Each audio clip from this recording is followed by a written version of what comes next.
Bienvenidos y bienvenidas a la casa del Caballero Bonal, a la casa de las letras y de los amantes de los libros.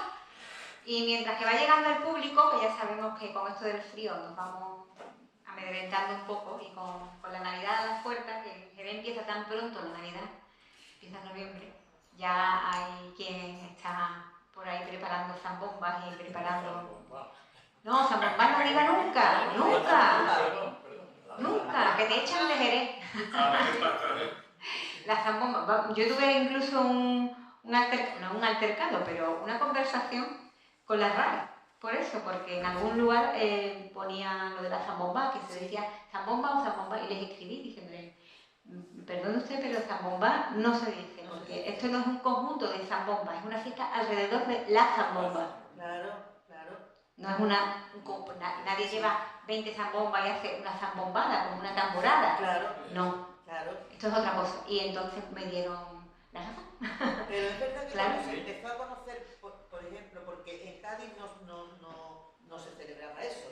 Llegó un momento que ya se empezó a celebrar. Y entonces se decía zambomba. Claro, pero ¿sabes por qué? Por la desconocimiento. No, y por analogía. De la pestiñada, sí, la erizada. Claro, entonces, por analogía, pues zambomba, pero no, es que no tiene absolutamente nada que ver. Es la fiesta alrededor de una zambomba. Uy, esto no pega mucho hoy, pero está grabando, pero está bueno. muy bien enterarse. No, pero siempre se enteraron en las casas de vecinos se ponían de acuerdo para fabricar una zambomba, una sola. Uno ponía la tinaja, los niños iban a lo mejor por el carrizo para ponerle la caña, alguien tenía la morcelina, que le decimos aquí a esa tela blanca que se moja, otro le ponía la cinta, y entre todos hacían una zambomba. Y esa era la fiesta de la zambomba. Otro ponía el anís. Bueno, ya luego la fiesta empezaba, ¿verdad, Paco? Como tenía que empezar. Bueno, nos hemos ido un poquito por las ramas, pero así hacemos tiempo para que vaya llegando. Dicho sea de paso, que como Pepa es una experta en la traducción oral, puede hablar con mucha enjundia del tema que ha empezado esta cita de hoy. Pero hoy lo que nos trae a esta mesa es una obra que sigue los pasos de una obra clásica, que todos nosotros, ¿verdad? Y todos vosotros habéis leído seguramente, que es el Decamerón. Ese conjunto de cuentos con un aire picante, un aire atrevido, se supone que un grupo de personas aisladas en un lugar ameno y huyendo de una enfermedad, creo. Este colectivo literario Bremen, que ahora nos explicarán por qué se llaman así, ha creado un Decamerón actualizado.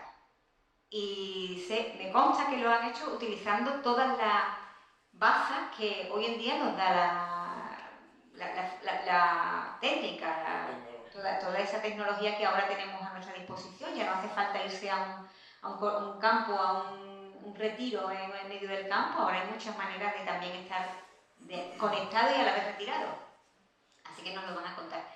Y no les quiero quitar tiempo porque además en el centro de esta mesa está una persona que es de la casa, que es Ana Rodríguez Tenorio, con lo cual ella va a ejercer hoy de jefa de ceremonia y va a ir repartiendo las intervenciones y nos va a presentar a sus dos compañeros y a otro compañero que tenemos ahí en la pantalla, Francisco José Sánchez Muní, y nos van a ir contando esta historia. Quiero recalcar, por si acaso ellos pues no quieren decirlo por vergüenza o algo, que no ganan nada con esta publicación, que esta publicación va a donar todo lo que produzca de beneficio a ACNUR, a la agencia de los refugiados. Nunca sé cómo se dice entero. Alto comisionado de las Naciones Unidas para los Refugiados. Con lo cual me parece algo muy bonito que además la literatura no solamente mire para adentro y saque lo que tenemos dentro, sino que también mire al que está al otro lado y le ayude de alguna manera. Así que te dejo paso a ti, Ana, y la mesa es tuya.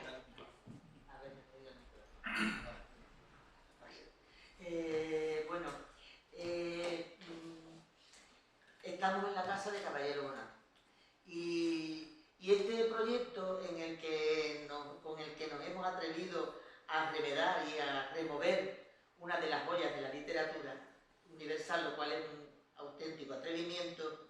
Y en algunos de los relatos que integran este libro, late algo de ese espíritu infractor e insumiso que alentó hasta el último momento la vida y la obra de José Manuel Caballero Bonal.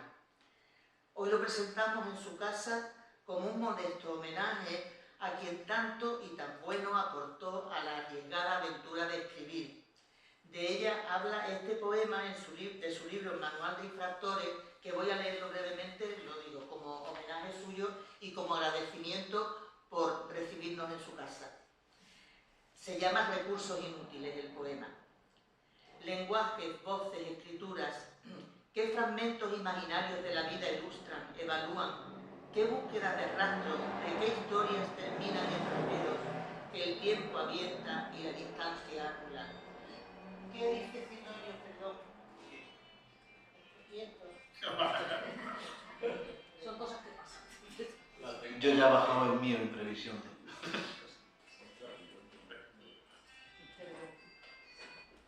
Madre mía, voy a pagar. Perdonadme, menos mal que el caballero Bonal no está aquí.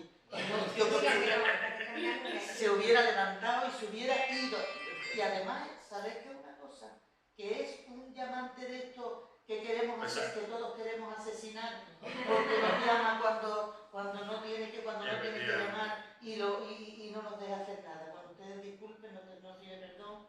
No pasa nada. Así nos acordamos de que tenemos que quitar los demás.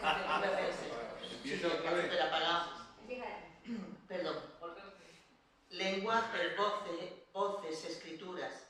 ¿Qué fragmentos imaginarios de la vida ilustran, evalúan?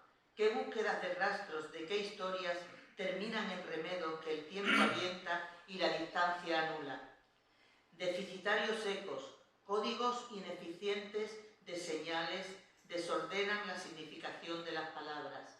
Llaves perdidas, recipientes de noria que incapaces trasiegan los argumentos buenos del deseo, la trama espuria de la insuficiencia. ¿Qué más puedes decirles a quien tantas veces, tantas descalificaciones han esgrimido contra los que siempre pensaron que escribir y no hacerlo son renuncias idénticas? Este es nuestro pequeño homenaje a Caballero Bonal. Y ahora, bueno, os presento, como veis, aquí está Paco, que está con nosotros desde Madrid. Aquí está también aquí Ignacio Moreno y Antonio Besquer y una servidora, que somos parte de este colectivo en el que tenemos un grupo gaditano, un grupo madrileño, tenemos gente que anda por ahí, por Andorra, en fin, tenemos hasta en Alemania tenemos algún adscrito y cuyo último producto ha sido ahora mismo, como libro es este, porque tenemos un blog muy nutrido. Pero de todas formas, vayamos por parte y Nacho os va a contar un poco qué es el grupo este.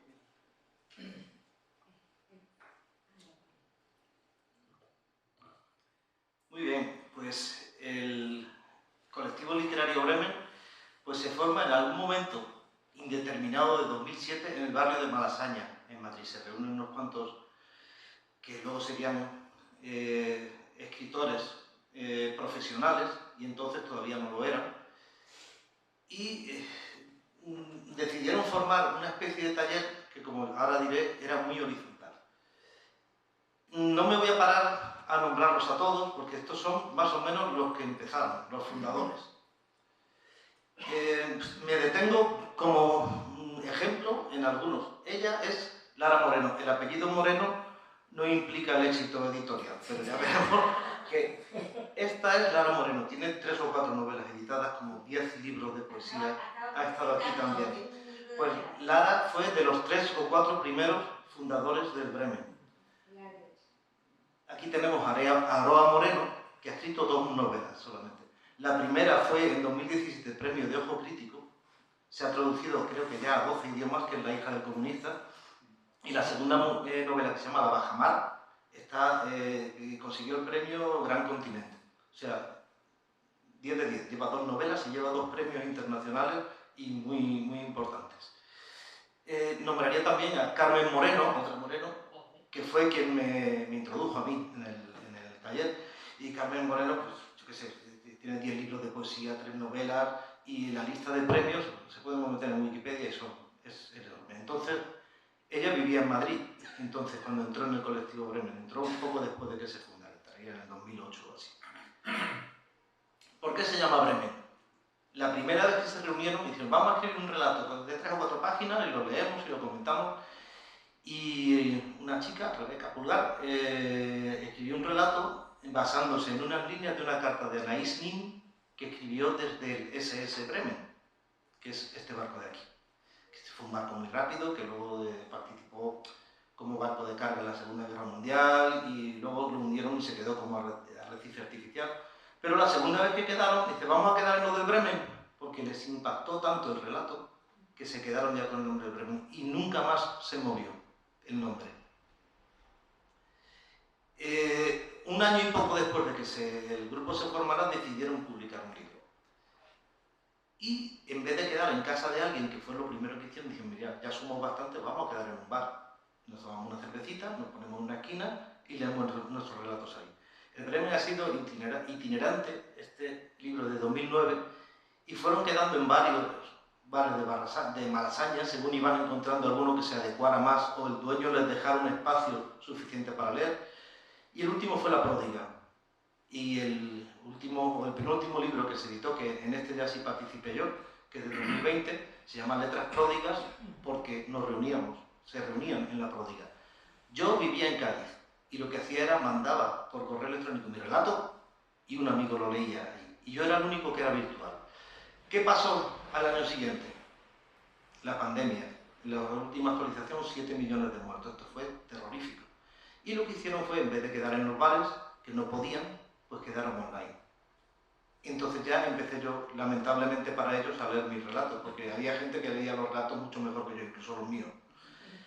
Aprovechando esto, diciendo, bueno, si quedamos online, es que este taller lo podemos abrir a otra gente. Y ahora mismo, pues, por videoconferencia, pues hay gente que se unía desde muy diversos lugares. O sea, desde Madrid, en Cádiz empezamos a pegarnos gente, desde Málaga, desde Andorra, desde donde hubiera un bremenauta que fuera habitual y que cumpliera las premisas del taller. Curiosamente, hay un núcleo del Bremen que es gaditano, como ya han visto. El Bremen es principalmente de Madrid, pero hemos ido apareciendo gente de Cádiz. Este Bremen está formado del Bremen gaditano por Antonio Vizquert, Ana, que la tenéis aquí, ese Ignacio Moreno soy yo, ese Juan Rivera Borjón, que trabaja en la línea, Luis José Grande, ese Javier Miranda, que no sé si lo conocéis, es el programador de Alcances, y hace unos cuantos meses que ha entrado también, lo está haciendo magníficamente. Y nuestro añorado Carlos Díaz, que nos dejó hace muy poco, se nos murió de sopetón, y publicó muy poco. Él y uno de los fundadores, que se llama Rafael La Saleta, al que llamábamos Nan. Nan fue traductor de Saki, traductor de Ambrose Bierce, y era un escritor magnífico que prácticamente no publicó relatos suyos.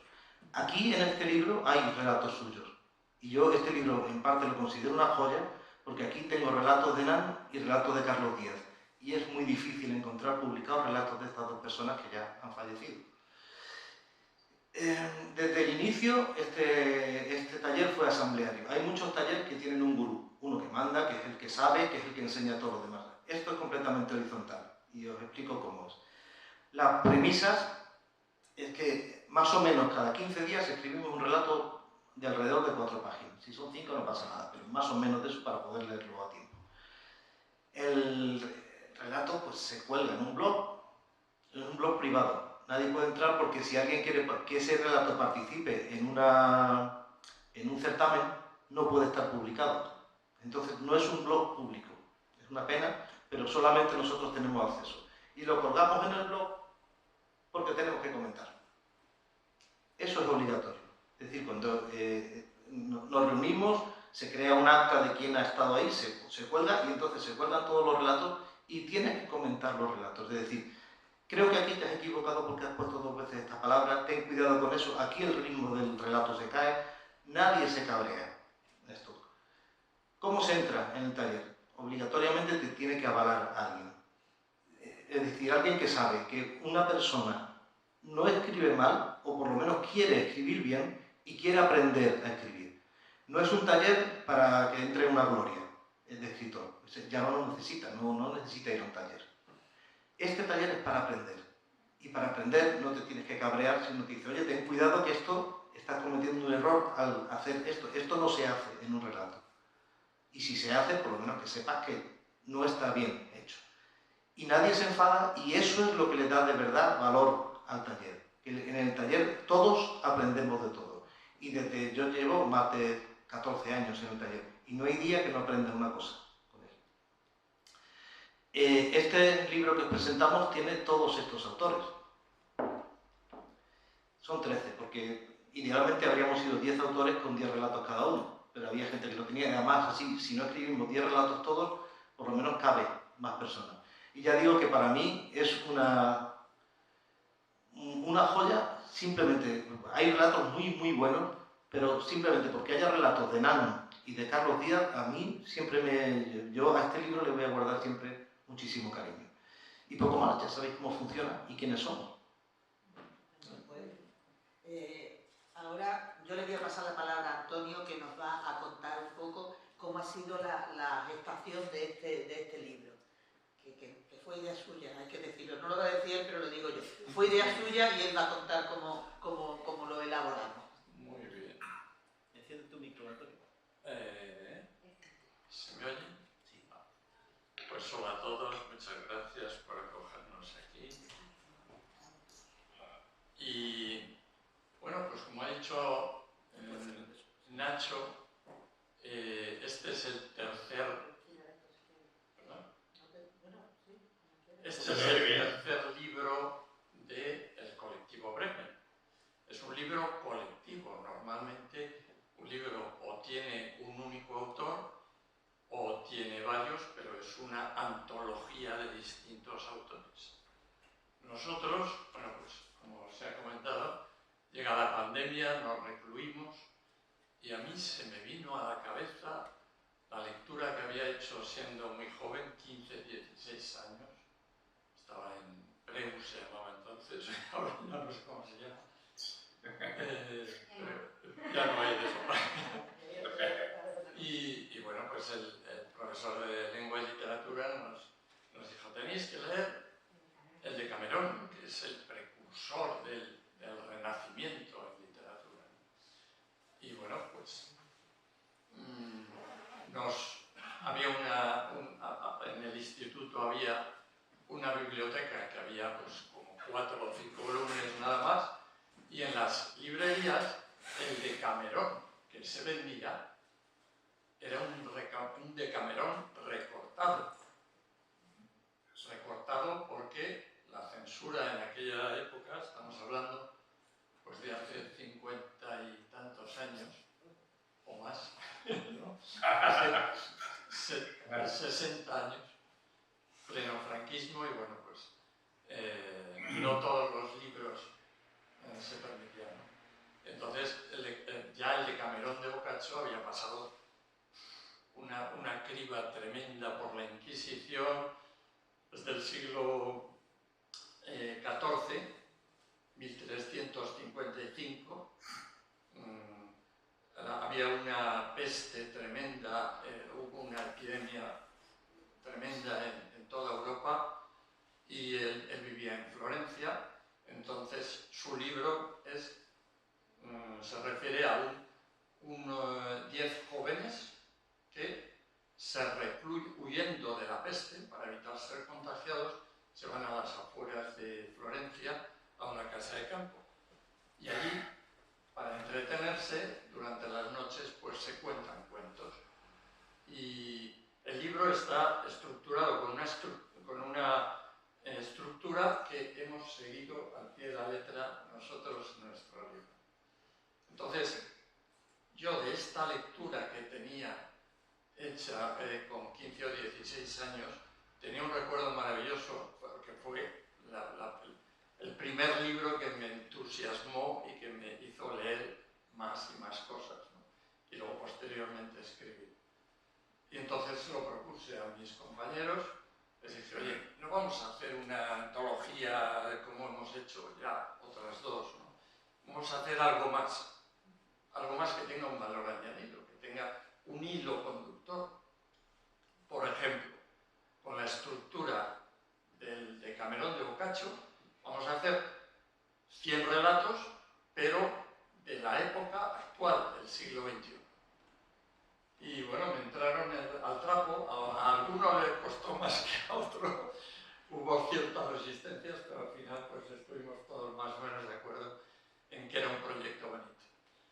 Y bueno, pues eso, en plena pandemia nosotros nos reuníamos, al igual que aquellos jóvenes del siglo XIV, nos reuníamos online con una herramienta como la que está ahora conectado Paco, y la misma estructura. Nuestro libro tiene dos niveles narrativos. Uno son los mismos 100 relatos, ese nivel narrativo de las historias de ficción, y otro nivel narrativo que son los escritores hablando entre nosotros y comentando qué tal te ha parecido este relato y tal. Todo eso lo vais a encontrar en este libro. En cada jornada está dividido en 10 jornadas de 10 libros cada uno. De 10 relatos cada uno. De 10, perdón, relatos cada uno. 10 por 10, 100 relatos en 10 jornadas. Nosotros nos costó más de 10 jornadas, Sí, porque nos ha costado pues unos 2 años escribirlo, pero la estructura es muy similar. Y ese nivel, también pasa ese nivel narrativo, se refleja ahí porque lo que recogemos son los comentarios que nosotros hemos hecho a los relatos. Eso es lo que el otro nivel que tiene, sí. Luego haremos unas lecturas y haremos la lectura del comienzo de una jornada en la que veréis de qué forma comunicamos, nombramos la reina de la jornada, al igual que lo hacía Boccaccio. Uno de los 10 jóvenes cada noche era la reina de la jornada, que es quien decide de qué van a ser, sobre qué van a versar los relatos, y luego va dando los turnos. Pues venga, lee tú primero el tuyo, después tú el tuyo, y luego se hacen los comentarios. Al final de cada relato se comenta. Todo eso lo vais a encontrar en este libro, esos dos niveles narrativos, ¿vale? ¿Qué nos hemos encontrado? Al principio el proyecto era, oye, pues vamos a hacer una versión del siglo XXI, 7 siglos después del Decamerón de Boccaccio. Pero por el camino, y ahora una vez que concluido, nos hemos encontrado, hemos tenido grandes hallazgos, ¿no? De paralelismos de aquel libro con el nuestro. Hemos llegado a la conclusión de que los humanos, para bien o para mal, nos parecemos mucho, parece que no hayan pasado 7 siglos. Las reacciones primarias estas de enfado o de alegría, ¿no? O de que te pillan hurtando, o de que te pillan con la pareja de otra persona, infraganti, este tipo de situaciones que recoge Boccaccio muy bien y que nosotros también, pues obviamente, pero entonces analizas las reacciones humanas y son muy similares. O sea, 7 siglos han pasado, pero los humanos seguimos comportándonos de forma muy similar. Yo no sé si... Sí, no, bueno, y junto a eso, a ese hallazgo, yo creo que otro de los intereses, del interés que tiene el libro es también el hecho de que es muy agradable de leer porque los estilos son muy diferentes, cada uno, incluso yo creo que dentro del mismo autor puede cambiar un poco, el estilo cambia, pero sobre todo es eso, cada uno tenemos un poco nuestro, y además de eso, el enfoque, a lo mejor es como son capítulos, entonces hay cada capítulo tiene 10 relatos, y es curioso como con un mismo epígrafe, con un mismo, como puede ser la envidia o puede ser la gastronomía, por poner cosas muy diferentes, ¿no? Pero es curioso como los enfoques tan diferentes que se le puede dar a una misma sugerencia, ¿no? Eso me parece que es otro de los atractivos que tiene el libro, el comparar cómo se puede, cómo la imaginación se te va hacia un sitio simplemente con una consigna que pueda ser, pues bueno, pues lo que te digo, la envidia, pues esta quincena tenemos la envidia por delante, y cada uno después pues toma por un territorio, algunos son absolutamente encontrados y todo eso. Yo creo que eso es otro de los atractivos que puede tener el libro. Y yo creo que ya podemos ir pasando a lecturas que vamos a hacer de... Yo creo que la primera, teníamos pensado hacer la primera lectura precisamente de un fragmento, vamos a leer fragmentos de los relatos. El de Nano que ibas a leer tú, Antonio, Sí, que es bueno, uno de nuestros compañeros fallecidos ya hace más tiempo. Este es uno de los, casi no fundador, pero casi fundador, ¿no? Es Nano. Sí, fue Como fundador os ha también, contado Nacho, hay dos autores de este libro que han fallecido. Uno fue durante la pandemia. Vamos, de hecho, hemos tenido que pedir permiso a su familia para publicar los 8 relatos que incluimos de Nano Gasaleta, que era aquel traductor de inglés a español de decenas de novelas, y que aquí tenemos en primera persona escribiendo. Y el otro es Carlos. Pues si os parece, empiezo, porque este libro a la postre es también un homenaje a estos dos compañeros de nuestro colectivo que han fallecido, ¿vale?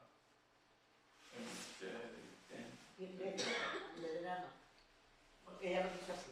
Vale, pues para que os hagáis una idea, este relato está enmarcado en la primera de las jornadas, que se llamaba bajo el reinado de Nacho, la reina era Nacho, se razona sobre el tema amoríos, vicios y derivados. Ese era el tema sobre el que teníamos que escribir. Bueno, pues Nano, ante ese reto, Nano era un personaje muy particular, pero tenía, yo creo que tú lo has dicho, ¿no?, ciertas similitudes con Caballero Bonald, en el sentido de que era innovador, transgresor, era una persona muy... Era amigo mío desde niño, vamos, desde la época de la universidad. Pues el relato se llama, Ella lo quiso así.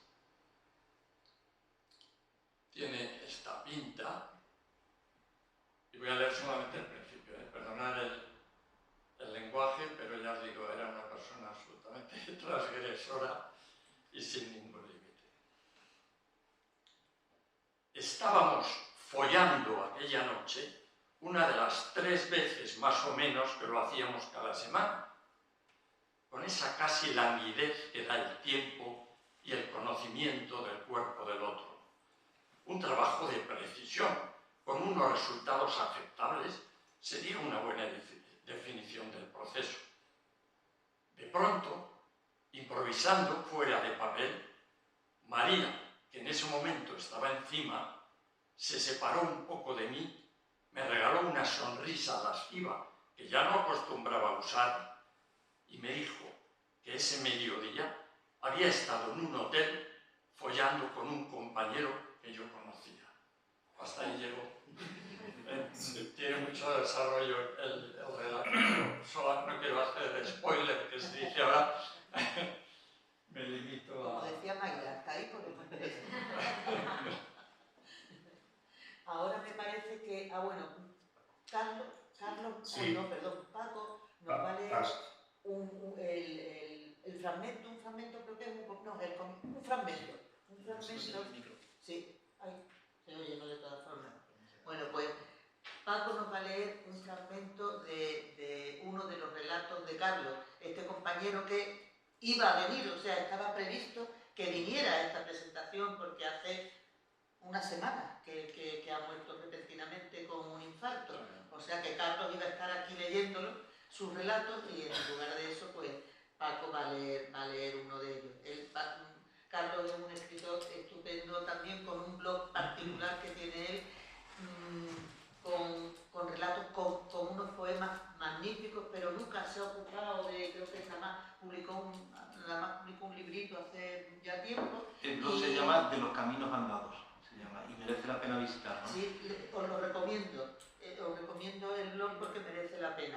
Y sus relatos son estupendos también. Y bueno, y la verdad es que es una pena no contar hoy con él, pero bueno, está lo que queda de la literatura, que es una maravilla, que es tener vivo siempre a las personas que la han hecho posible. Y entonces Paco nos va a leer eso, un fragmento de su relato En las tranquilas olas del silencio. Paco, te toca. Sí, buenas noches a todos. Bueno, estoy dentro del Grupo de Madrid, aunque muy cercano a vosotros, porque soy onubense, soy de Huelva, y para mí es una enorme responsabilidad leer uno de los relatos de Carlos Díaz Rodríguez, poeta, solidario, una persona extraordinaria, y recordando de nuevo, este relato pertenece a la primera jornada Amoríos, Vicios y Derivados, y se hizo bajo el reinado de Nacho, de Ignacio Moreno, que está ahí, tiene la suerte de estar ahí. Y como también ha dicho Ana, se titula este segundo relato En las tranquilas olas del silencio. Cuando Richardson apartó la cortina, lo encontró atareado junto a una mesa llena de herramientas, resortes, circuitos integrados, y rodeado de otros tantos cachivaches diseminados por el suelo. Un poco más allá, sobre una silla, el busto de lo que en su día había sido una muñeca erótica, del que sobresalían unos cuantos cables, contemplaba al visitante con los ojos muy abiertos y la boca esbozando lo que podría haber sido, aunque no lo era, un gesto de sorpresa.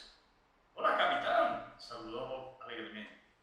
Se volvió a la muñeca y le habló como si le recriminara. «No seas maleducada, venga, saluda al capitán». De un altavoz incorporado en alguna parte del cuerpo de la muñeca, surgió una voz femenina que repitió el saludo. «Hola, capitán, encantada de verle». Richardson intentó una sonrisa, pero recordó a lo que había venido y se puso serio de repente. Hasta ahí podemos leer.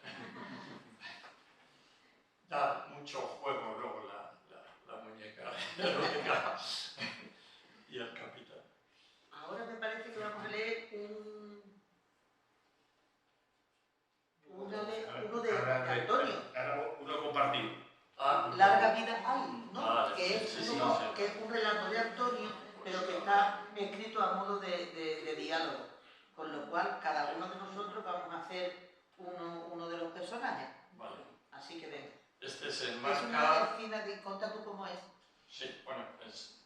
en este relato, mi idea era que confluyeran los dos niveles narrativos de los que hemos hablado antes, ¿no? Que en el propio relato salgamos nosotros mismos. Salimos de forma anónima, en lugar de llamarnos Ana, Nacho, nos llamamos 1, 2, 3 y 4, y como hay 4 protagonistas en este relato, pues entre Paco,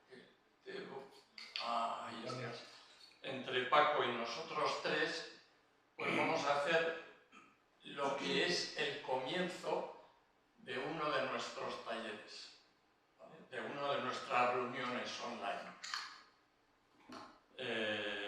Entonces, son los dos niveles narrativos los que confluyen.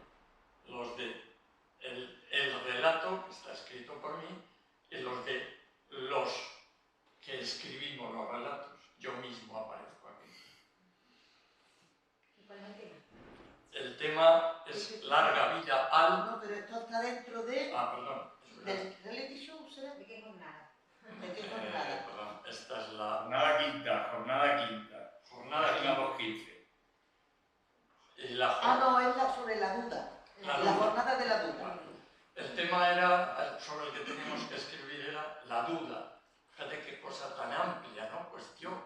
muchísimo juego y esta es una duda pues, bastante actual, digamos, del siglo XXI. Es una escena virtual en la que 1, 2, 3 y 4 son miembros del colectivo Bremen que se hayan reunidos online. Uno soy yo. Hoy solo somos 4, qué penita me da. Desde que empezamos con las reuniones online, no pasamos de 5, o como mucho, 6 asistentes. ¡Qué mierda de pandemia! Pero bueno, es lo que hay. Venga, empezamos. ¿Quiénes han traído relatos? Un momento, a ver, son las 8:15 aún. Esperemos un poco, seguro que se apunta alguien más. Yo comprendo que no escriban, todos andamos liados, pero podrían por lo menos asistir a las reuniones, joder, y tomarse una cervecita online con nosotros. Sí que lo hacen, oye, de vez en cuando aparece alguien inesperado. Y qué ilusión de verlos, sobre todo a los más antiguos. Es un gustazo, sí. Quien hace mucho que falta es X. Qué lástima, con la fuerza y la gracia que tienen sus relatos, ¿verdad? Ciertamente. Para mi gusto, ella es la que narra con mayor fuerza expresiva. Sus textos son la hostia. Ella, dirás él. X es hombre, que yo sepa. No me digas, con ese aspecto tan femenino y ese elegante voz de contralto. Efectivamente tiene un físico ambiguo y su voz también, pero yo el día que vino a la pródiga me fijé bien, es hombre. Pues siento contradeciros. Yo estuve con ella un día a comienzos de verano, justo cuando acabó el primer confinamiento. Entonces también tenía yo intrigas sobre cuál sería su sexo y sus preferencias sexuales. Me llamó diciendo que estaba de paso por Madrid, me hizo mucha ilusión y quedamos. Estuvimos en la casa de campo y a mediodía hace calor, por lo que los dos nos empezamos a quitar las sudaderas y a aligerar de ropa. Después... En fin, ¿qué fue entonces cuando salí de dudas? Oye, por favor, no le digáis a X que os he contado. Os lo suplico. No te preocupes, Sí, venga, cuenta, Paco, cuenta. ¿Qué pasó? Hasta ahí podemos leer. El título, como veis, es Larga vida al, en 2 puntos suspensivos, a X, que hasta el final del cuento no se desvela quién es. Muy bien. Y ahora creo que le canta, le toma aquí mi guión porque si no me despisto. Aquí le toca a Nacho. Va a leer un párrafo de su relato Llenas de Santa Hildegarda. Bueno, el tema de esta jornada era el reality show. Eso es muy complicado, porque es muy complicado no caer en un tópico cuando te dicen reality show, pues tú enseguida te imaginas una televisión. Yo me imaginé un convento lleno de cámaras por dentro, por todos sitios, y como en plan gran hermano, pero dentro de un convento. Pero claro, las monjas lo que hacen es muy aburrido. Entonces la productora tendría que hacer algo para que aquello no fuera aburrido. Bueno, la hermana ecónoma, Sor Estrella, llevaba algunos días rumiando cómo resolver el problema que se traía entre manos. La enorme lámpara que pendía del centro de la nave de la iglesia estaba demasiado lejos como para alcanzarla de un salto, que es lo que le habría gustado. No, eso era imposible. Debía traerla hasta un lado de la nave, hasta la repisa amplia a la que se podía acceder si se tenía un poco de equilibrio y no se tenía nada de vértigo, desde el coro que había en el extremo opuesto al altar. Sor Estrella, a pesar de sus casi 70 años, se liberó de la sandalia, se opó hasta la repisa y caminó de espaldas a la bóveda, pasito a pasito, mirando a los 12 metros de caída frente a ella. De un pliegue del hábito sacó una fina cuerda de tender la ropa, a cuyo extremo había atado el gancho de una percha, ahora desgraciada para siempre. A la tercera logró enganchar la lámpara. Fue aplicando un prudente tira y afloja a la luminaria que empezó a oscilar cual botafumeiro, pero en sentido lateral al eje de la nave. Cuando la lámpara de hierro fundido ya había adquirido una oscilación realmente salvaje, la hermana ecónoma soltó la cuerda de tender, se escupió las manos, esperó que la masa metálica se acercara y dio un salto mandrilesco. Se agarró del aro de la lámpara y osciló como un murciélago enorme y enloquecido hasta el otro lado, con un grito que, de haberlo oído, habría sido la envidia de cualquier cowboy de rodeo. Cuando llegó allí, se soltó y voló hasta la repisa del otro lado de la nave. Resbaló un poco al aterrizar, pero agarrándose a un marco de escayola, logró equilibrarse y gatear de nuevo hasta el coro. Una vez allí, bajó del entarimado y comenzó a saltar, descalza como estaba, con los brazos sobre la cabeza, emitiendo sonoros gritos de triunfo. Al oír un pequeño carraspeo, se paró en seco y con los puños aún al cielo, volvió la cabeza para descubrir a la Madre Superiora, Sor Ángeles, flanqueada por la hermana cocinera, Sor María, que era oriunda de Haití, y la novicia, la hermana Marisol, que era de Ávila. La hermana ecónoma, quieta como una estatua, entrecerró los ojos mirando a la novicia. Chivata, hija puta. Hasta ahí. Hasta ahí. Nacho, es que... Curioso porque en el Decamerón de Boccaccio también hay, por lo menos que yo recuerde, 2 relatos de conventos. Uno de ellos simpaticísimo, que bueno, que el pobre jardinero del convento lo pasa fatal para complacer a todos.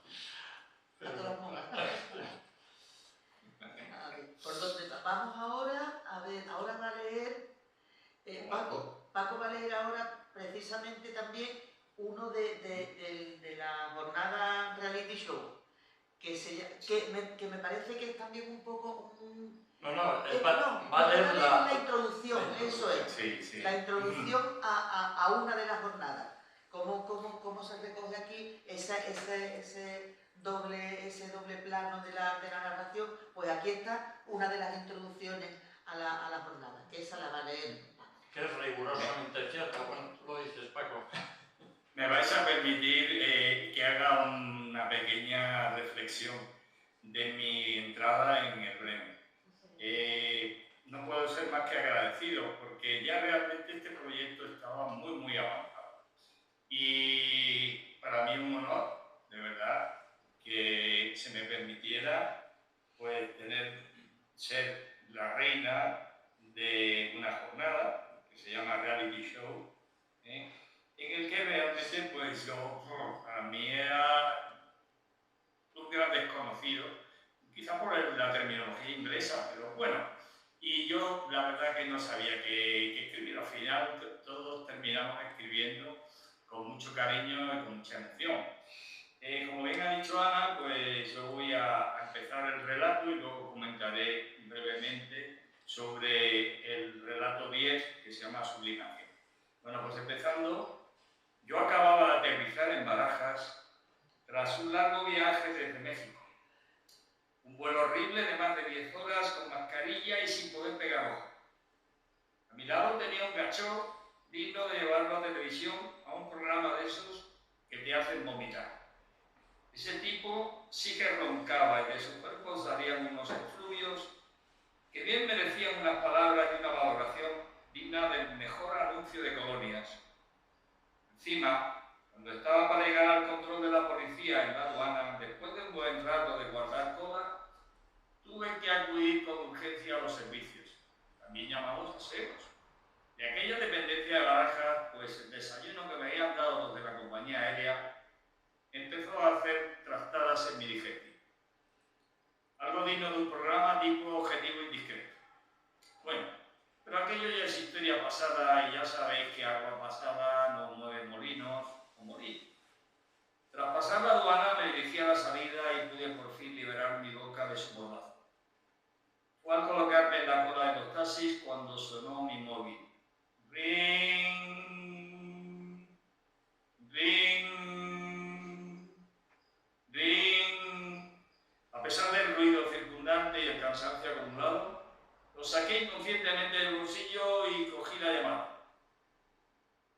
Paco, ¿qué pasa contigo, tío? Antonio, ¿qué quieres a estas horas? ¿Cómo que qué quiero? Llevamos 20 minutos esperándote y no te conectas. ¿Se te había olvidado que hoy es miércoles y tenemos taller de Bremen? No me jodas. Además, eres la reina. No podíamos empezar sin ti. Venga, conéctate por Google Meet. Es rigurosamente cierto. O sea, lo que hemos leído...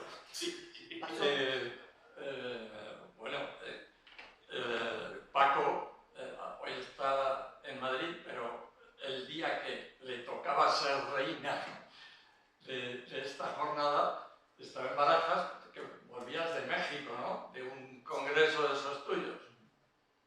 Pues, esa es la gracia que tiene el libro, que tiene la ficción de los relatos, pero la realidad de cuando hablamos de nosotros mismos. Entonces, bueno, yo no recuerdo si le dije esas palabras al tío, pero más o menos le dije, ¿pero qué haces en el aeropuerto si tenía que estar aquí conectado? Bueno, pues Paco ahora sí va a leer un fragmento de un relato suyo que se llama Sublimación, que no sé yo de qué jornada es. Es de la jornada 9ª. Sí, de es la reinado. Ay, hemos elegido Sí. muchos para leer de Sí. reality show, pero ese no. Sí. Pues venga. La miró despacio, posando sus ojos sobre su boca, cabellos, senos, hombros, como si nada más existiera. Ella buceó en la profundidad de sus ojos y se sumergió en la sonrisa que florecía en su boca y se sintió cautiva y su deseo se hizo apremiante. Nada era tan poderoso para ella en aquel momento como el ansia de posesión y compartir entrega y amor. Él le tendió la mano y un imán invisible activó sus sentidos. Se le erizó la piel como cuando paseaba desnuda y descalza por su cuarto en la noche más fría del invierno. Sus pezones se endurecieron como cuando posaba su pecho desnudo en la ventana, helada para escudriñar la luna llena que se empañaba y desempañaba con el vaho al respirar. Hasta ahí llegas, ¿no? También pasan cosas que no vamos a desvelar. Bueno, y ahora voy a leer yo el relato más corto que hay en este libro, que es mío. Mis relatos no suelen ser muy largos, yo soy de distancias cortitas y bueno, y este normalmente es también de la jornada de la duda. Y bueno, da juego en las lecturas porque se puede leer entero, porque eso es más que nada. Bueno, pues es el 10º relato precisamente de la jornada de la duda. Yo creo que está sirviendo también lo que he dicho para que se... Ahora. Bueno, pues lo que quiero decir es que hemos elegido, sin darnos cuenta, porque hemos repasado el libro y hemos ido eligiendo para leer los fragmentos que nos parecía que podían ser más sugerentes o que se podían leer sin que podían atraer, pero por otra parte que tampoco desvelaban totalmente el relato, ¿no? Pero casualmente hemos elegido, a lo mejor ha habido jornadas de las que no hemos elegido ningún relato y sin embargo hay algunas de las que hemos elegido más de uno, pero yo creo que eso sirve porque así se ha puesto de manifiesto lo que os decía, el distinto enfoque que se le puede dar a un mismo tema. Y este es el caso de la duda. Hemos leído el que acabamos de leer antes de Antonio y ahora este es el 10º relato de ese apartado de la duda y se llama Genealogía. Es extraño, ya no se ve todo tan hermoso y esta noche he sentido frío. Sin embargo, ahora tengo calor y noto algo raro en la cabeza. Quizás sea esto el dolor. También me está asaltando el hambre y me siento cansada. Tendré que buscar algo más para comer. Debe ser que hay que hacerlo de vez en cuando. Ya he probado el agua del río, pero seguramente el líquido no es suficiente y hay que añadirle algo sólido, parecido a lo que comí ayer antes de quedarme dormida. Todo es mucho más incómodo e inquietante. Siento miedo cuando miro a la gran montaña que rodea el valle, pero por otra parte deseo acercarme a ella, subirla y descubrir qué hay más allá. El canto de un pájaro ha alejado el temor y ahora de repente experimento una sensación muy placentera. Debe de ser la alegría. Estaba muy bien esa paz en la que todo permanecía inalterable, hasta nosotros mismos. Pero ya no la cambiaría por la excitación y la curiosidad que ahora siento, a pesar de que no sé a dónde me llevaron. ¿Me voy sola? Pero ¿cómo dejarlo aquí a él y que se pierda todo aquello que podemos descubrir? Ya no lo pienso más. Decididamente le daré también a morder la manzana que ayer me ofreció la serpiente. Wow.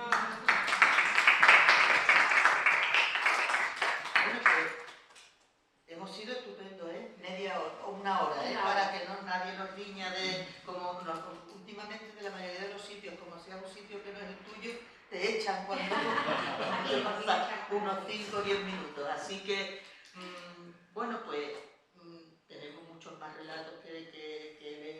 ¿Queréis leer algún parrafito más? No. ¿Queréis preguntar algo? Sí. ¿Alguien quiere preguntar algo? No. Ha quedado claro todo. Yo creo que nos ha quedado el purito y la cosa me gustaría estar ahí también, de unirse a este... Cualquiera que tenga vocación de escritor será bienvenido. Sí, Es muy bonita la idea, es muy abierta y da mucho lo pasamos juego. muy bien en nuestra... Hemos dicho, ahí se ha citado alguna vez, casi todos los días cuando quedamos sobre las 8 de la tarde, quedamos con nuestra copita. Yo me tomo mi copita de Solera 47, que como tú bien sabes, me la he bebido aquí más de una vez con Pepe, además, y con Pepa y todo. Muy buenos datos que Una idea muy bonita. Yo sí que tengo una última pregunta y ya... Sí, vale.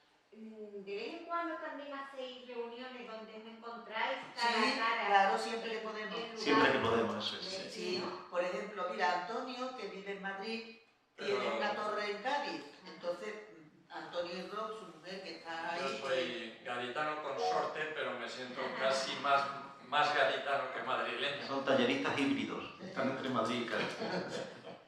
Pero Nacho vive en Puerto Real, que está en San Fernando, que está relativamente cerca. Entonces, hay veces que los de Cádiz nos hemos reunido alguna vez cuando hemos podido.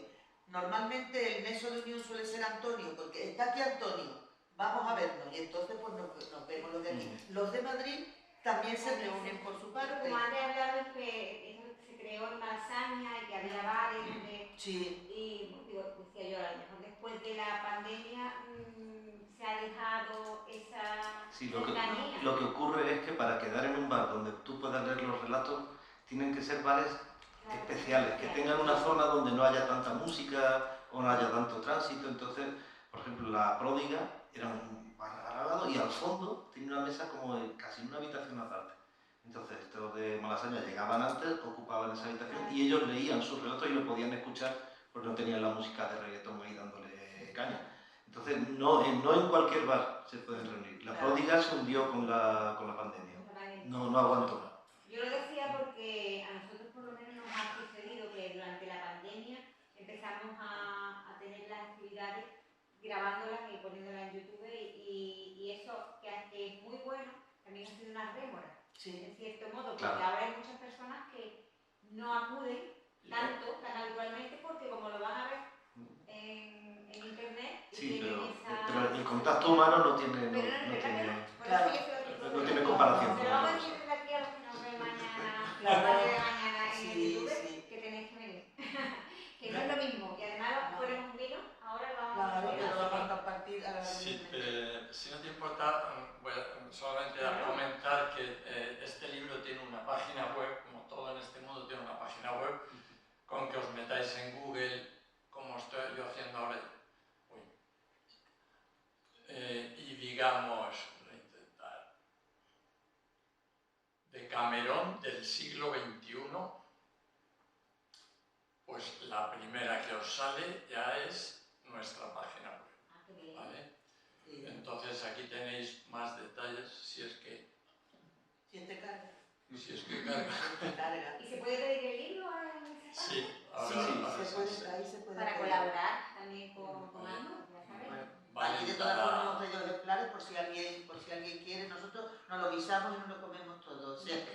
El libro tiene otra ventaja, que es que en un mundo tan acelerado como es el nuestro ahora, los relatos no son de más de 4 páginas. Entonces y no hay una continuidad entre ellos. Entonces te vas a dormir, pues te lees un relato de 4 páginas que no dura mucho y ya has leído algo. Y te lo puedes coger en cualquier momento y en un ratito por lo menos te lees un relato. Y para eso está muy bien, porque no es un novelón largo, una novela arriba de esto que no acaba. Y es muy variado, además. Pues esta es la página web, como veis. Bueno, pues esta presentación de hoy la añadiremos a la prensa, bueno, Bueno, a presentaciones. claro. Vale, aquí tenemos buena parte de las presentaciones que hemos ido haciendo. Si nos dais permiso, pues pondremos aquí el vínculo para que... Y bueno, solamente comento, bueno, aquí tenéis donde comprarlo, los autores, que veis la mala pinta que tenemos todos, sobre todo yo. Sí, le entiendo un poco como de broma. Y yo donde quería llevaros era a esta página para reforzar el mensaje que amablemente nos has dado. Este es el diploma que nos dieron desde el ACNUR, sabéis que bueno, es la agencia para ayudar a los refugiados de todo el mundo. Entonces, bueno, pues aquí el año pasado, me parece que ahí vendrá, no sé, todos los beneficios fueron para este año volveremos a hacer lo mismo, ¿no? Hay otra cosa más, tenemos los comentarios de los lectores que podéis aquí meter el comentario que queráis y lo integraremos aquí pues, en los comentarios que vamos metiendo de los lectores. Muy bien. Bien, pues Pues, Muchísimas gracias.